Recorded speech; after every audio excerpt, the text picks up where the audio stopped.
Hi everyone, welcome to the channel. This is your Govindaraju. On the higher pension issue, I've already made many videos, and with regard to retired employees, EPFO has already issued the guidelines, and there is a validation process is already in place. But however, people who retired from 1/9/2014 after and who are existing, who are members before 1/9/2014 and continued their employment from EPFO, there are no guidelines so far, and every regional EPFO department or commissioner office are talking about different versions.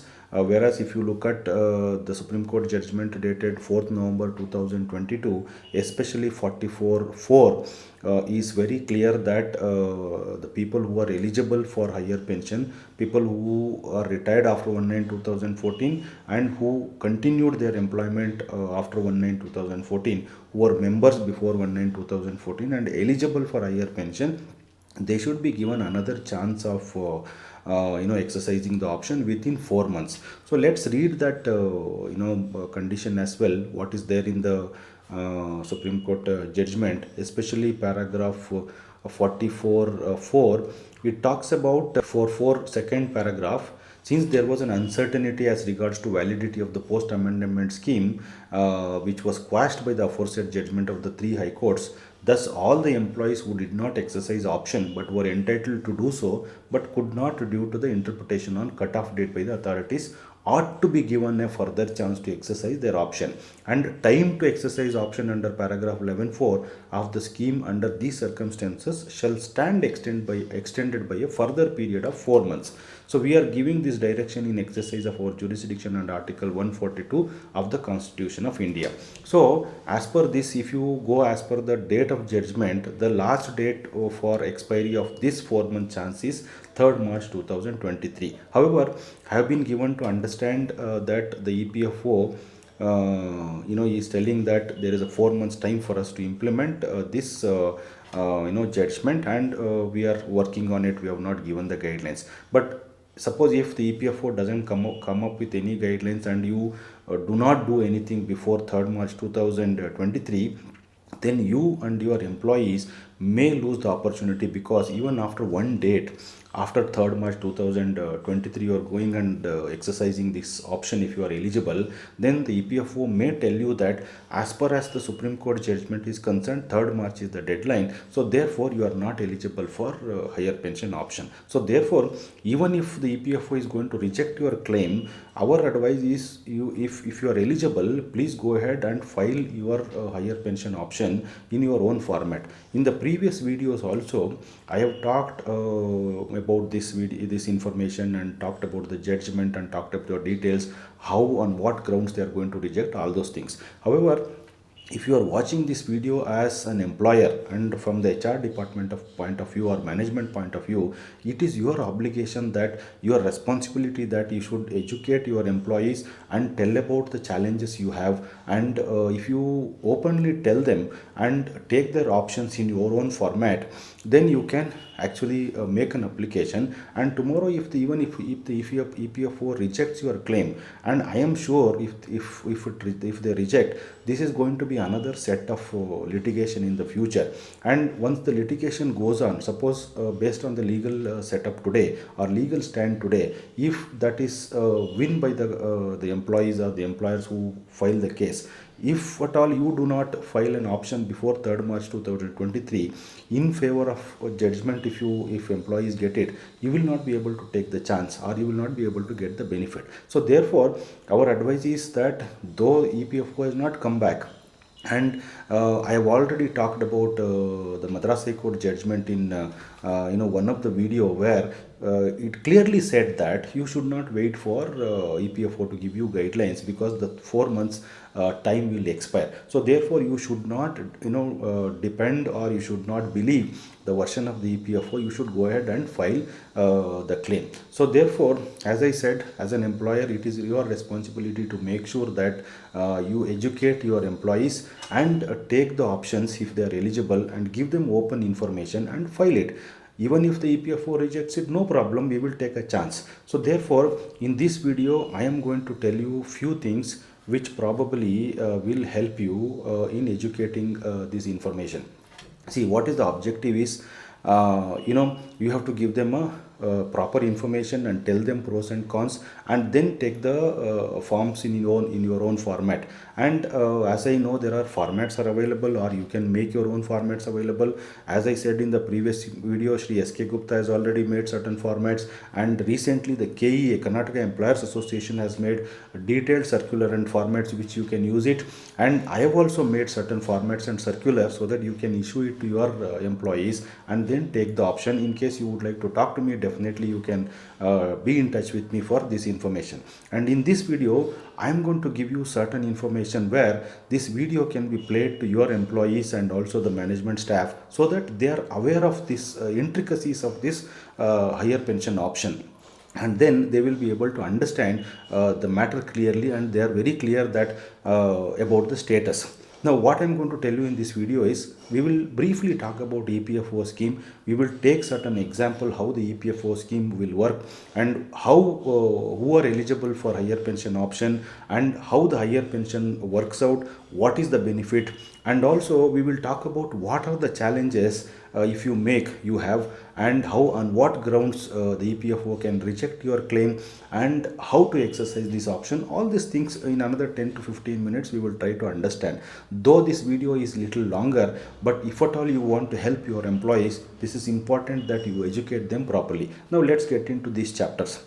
See, if you look at EPF scheme, there are two contributions. One is from the employee 12% of PF wages, and employer 12% of PF wages, or we call it as basic and DA. As per the definition of PF wages, basic wages, and section 6 of EPF scheme 1952, what wages you have to contribute, it will decide. However, if your salary is more than the ceiling limit, currently it is 15,000, before 1/9/2014 it was 6,500. The employer is not mandated to contribute, but many of the employers, though their salary, the employee salaries is more than the ceiling limit, they have continued to pay on higher wages. That is where the higher pension option is coming up. Now, if this is about this employee contribution at 12% and employer contribution at 12%. Now let us say the employer is paying EPF contributions on full salary or full actual basic, and in this example we take that he is paying on 30,000 rupees. 30,000 is the basic, and now if we calculate employee contribution, it will translate to 3,600. And where does this amount is going to sit? This is going to sit in account number 1. If you look at your EPF passbook, you will clearly know what is the employee contribution, what is the employer contribution, and how this is getting segregated. Now, employee contribution, this is actually going and sitting in PF account number 1. That is what we call it as a PF account. Now, employer contribution, in this example 3,600 equal contribution, in that 3.67% is going and sitting in the PF account, which is account number 1, and 8.33% of 30,000 is going and sitting in pension account number 10, which is we call it as pension account. So these are the two important accounts where your PF contributions are getting deposited. Now there is a catch here. The catch is the 30,000 is higher than the ceiling. So therefore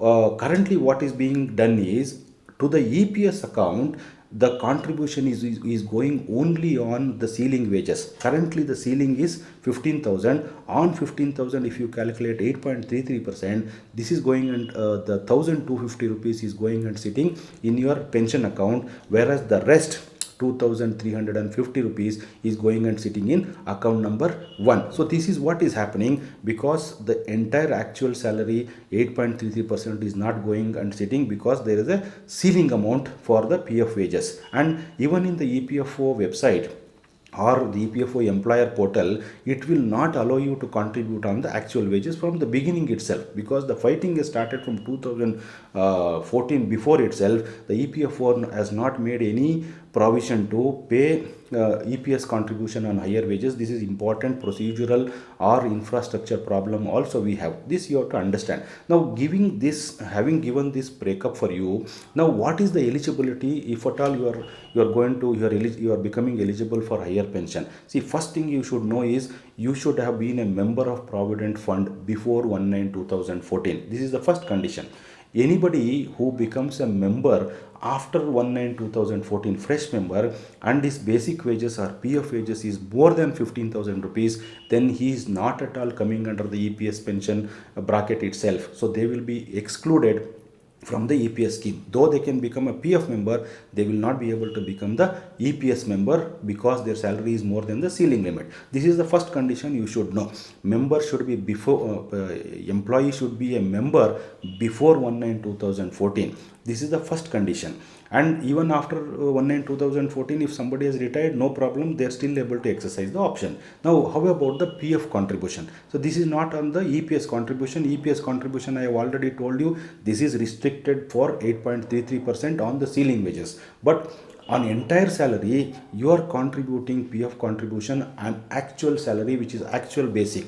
If you take the example, before 1/9/2014, the PF ceiling was 6,500 rupees, whereas after 1/9/2014 it is 15,000 rupees. But suppose your salary basic is 30,000, you are contributing on 30,000 entire salary, and you have continued the same contribution. Both employer and employee should have been contributed on higher wages, which is more than the ceiling. As I told you already clearly, please remember that before 1/9/2014, PF wage ceiling was 6,500. After 1/9/2014 is 15,000 rupees. If your basic is anything more than that, then on the actual basic you should have been made a contribution. If you have not made a contribution on actual wages, then forget the higher pension option, because this is not going to help you. So these two conditions have to definitely meet your objective. If you are meeting these conditions, then you are eligible to exercise the option. Now, what is the last date for us? As far as the judgment is concerned, the 4 months time is given, but in the judgment there is not exactly the word is stated that from the date of the judgment, but there is a possibility that the EPFO may tell you that from the date of the judgment it is 4 months. If you exercise option after 3rd March 2023, then there is a possibility that you get rejected. So therefore you have to act upon now. You act upon now and file your application. Even the EPFO gives you a rejection order considering any parameter, then no issues, because tomorrow this is going to be a litigating matter, and when there is a favorable judgment, you will not be able to take the chance. So therefore don't miss this deadline. Now I will come back to the next chapter. How does this higher pension option will help you? See, first of all, you should know what is the formula to calculate the pension. The pension calculation is pensionable salary into service, your service in the PF member, divided by 70. And how do they calculate the pensionable salary? As of now, today, after 2014, the 60 months average from the date of your exit they will take. Whatever the basic salary or the PF wages you have, from the date of exit, 60 months average they will take it. But if you are a member before 2014, then that condition was 12 months average they should take. If you are a member before 2014, technically speaking, they have to take 12 months average off from the exit date, and into service divided by 70 is your how the higher pension formula they will calculate. Now take an example. Suppose you are eligible for a higher pension, but you have not exercised the option of higher pension. How they will calculate? They will restrict your pensionable salary to maximum wage ceiling. Today it is 15,000. Tomorrow they may little increase it, but today it is 15,000 into service divided by 70. Now this service you take, for example, you have been a member and contributed for 20 years. 15,000 into 20 divided by 70 will translate to 4,286 rupees as pension. And in the case of 20 years, they will add 2 more years, but I am not adding here because I have taken only 20 years. If you go 15,000 into 20 years divided by 70, then your pension per month will be 4,286 rupees. And suppose you become wise now and you make an higher pension option, then what will happen to your pension calculation? That will become your actual PF wages for 60 months or 12 months, whatever I said. So then that into service divided by 70. If we take this example of 30,000 rupees, suppose we say 30,000 is your average salary, average basic and DA, into 20 years divided by 70. This will translate to 8,571 rupees. Now look at without the option and with the option. Whereas without the higher pension option, you are getting 4,286 rupees, whereas with the option you are getting 8,571 rupees. It is almost double than what you will get it, and this is very advantageous to you because this is going to give you a high benefit. And take example of people who are highly paid. I have given you only 30,000 rupees basic salary example. Look at people who have 50,000, 70,000, 80,000, 1 lakh salary. For them, this pension will be even more higher, and they will be able to sustain their life if they are eligible for this and they apply, and it is accepted by the EPFO department. So this is important for you to know. The more salary you have, the more pension you will get it. So that is the objective of the scheme before 1/9/2014. So this is about how the higher pension option will work. And minimum service for higher pension, you know that 10 years service you should have been a member, 9.6 years very precisely. If you have been a member and you don't want to work after 50 years, you can go for a deferred pension. And if you continue, you can, if you retire at 58 years, you can also opt for full pension. And what is this deferred pension, what is this full pension? In my channel I have already talked about it. Please do watch so that you will come to know about this chapter. And now let me tell you about the challenges. It's not very easy, friends, because there are a lot of ifs and buts, but there is a legal clarity is available also. Now, how EPFO department is going to give you a problem, or how they are going to stuck your option. First one is, if you look at, if you are contributing on higher wages as per paragraph 26(6) of the EPF scheme 1952, there is a procedural problem. What does this paragraph 26(6) talks about it? This also I have made a detailed video, you should watch for clarity also, but in this video I will briefly tell you. If employee salary is more than the ceiling wages, if you want to contribute on the actual wages, you should make a joint option to the EPF commissioner and take an approval and then do it. This is the condition. But now what I am telling you is, many of them, 99.99%, nobody has done this. But we have been contributing on higher wages, and PEPFO department is accepting, they are distributing into different accounts, and on that, on higher wages, you are also contributing administrative charges, they are taking the administrative charges. Now, because of this procedural infirmity, can they reject your claim is important. Now, if I tell you the legal jurisprudence or legal status, see, there is already a clarity that you cannot get into procedural infirmity and deny a claim or deny a benefit. This is already very clear in the judicial trend. This is one where you can fight it out. The second thing is, the paragraph 26(6), you have been already paying administrative charges. And the third thing is, in the R.C. Gupta case is the parent case. If you look at the facts of the case, even R.C. Gupta and others, they were contributing on higher wages,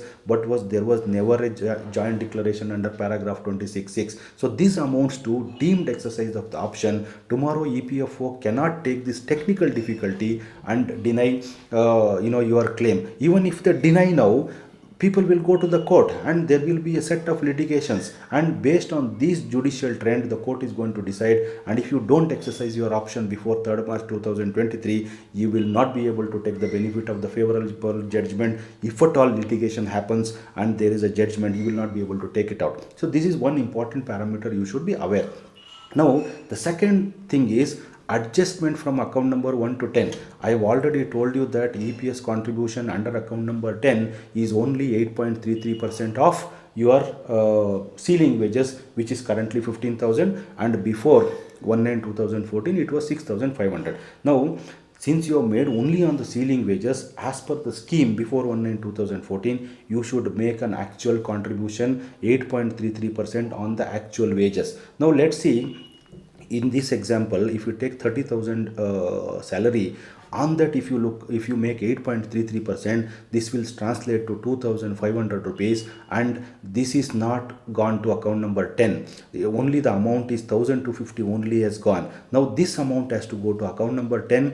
Only 3.67% of 30,000 rupees, that is 1100 has to go to account number 1. So this adjustment has to happen. Now you have paid 1250 into account number 10, minus 2500. The difference of 1250 has to get transferred to account number 10 from account number 1, which is provident fund account. So this has to happen from the EPFO the moment you give you a declaration or joint option for higher pension, and this adjustment will happen from the date of membership, whenever the date you join, from the membership until to your employment cessation or until now, and also your contribution will continue at this rate in the future. What will happen is, if you are already a member existing, your PF is not settled, then your account number 1 balance will come down to that extent. As an employee you should be aware, and as an HR department or a management people, you have to explain that there is a depletion of account in your in your provident fund, whereas this money is getting transferred to account number 10. So this is important. And there is one more challenge for you is, though you are available today and your PF account is still live, you must have applied for advances in PF account. Whatever is the money is there, for many reasons, marriage or sickness or for site buying or something, you should have taken an advance. If this adjustment has to happen, there should be a sufficient balance. Now if there is no sufficient balance, the moment you make a claim or you make an option for higher pension, the EPFO may tell you that there is insufficient balance. You have to refund this amount from the employee point of view. This also you should explain to your employees that this may also happen. Another challenge, the fourth challenge which I put it is 1.16% over and above the ceiling wages. See, the story is like this. When 2014 EPFO changed their scheme of EPF scheme or EPF scheme, before 1/9/2014, actually on you, whatever you contribute on wages for EPS, the government also contributes 1.16% of the wages for pension fund. In your EPFO passbook you will not see this, but the government is silently contributing so that the fund gets developed and you will get a pension from this fund. Now 2014, what they did is, for more than the ceiling, whatever the ceiling is fixed, on more than 15,000, whatever you contribute, for that wages you have to contribute 1.6%, 1.16% from the employee side. Now this again went to the court in the recent Supreme Court judgment on 4th November 2022. The court clearly said this is illegal and this is ultra virus. So the government or the PAPFO cannot put this responsibility on the employees. But however, the court said that we understand the liability of the EPFO because this is a huge money for the EPFO. You can keep this point in abeyance for 6 months, and in case in these 6 months you want to charge this to the employee, you can charge this 1.16%. So therefore, if they don't make any administrative adjustments, and if they want to claim this 1.16% from the employee for 6 months duration, then they can do so.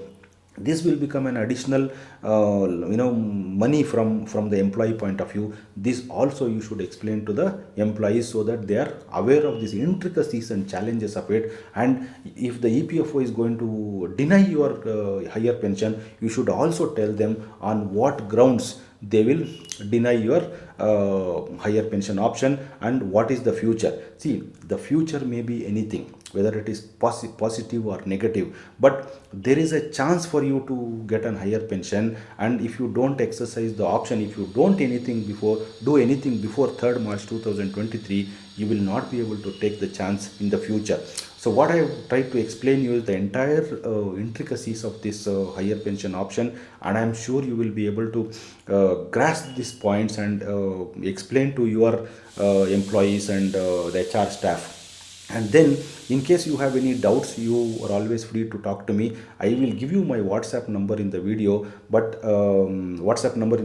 if you try to call me, I may not pick up the call because there will be a lot of calls are coming. But if you text me, then probably depending on my time availability, I should be able to come back to you. And I have told you that Sri S.K. Gupta, Supreme Court Advocate, has made many communications and he has made formats for the people to exercise the option. And recently the Karnataka Employers Association has given a detailed circular along with the formats. In my view, you should study all these things and help the employees and file the higher pension option if your employees are eligible. As an employee, if you are watching, you please understand and convince your employer to file the application irrespective of the result.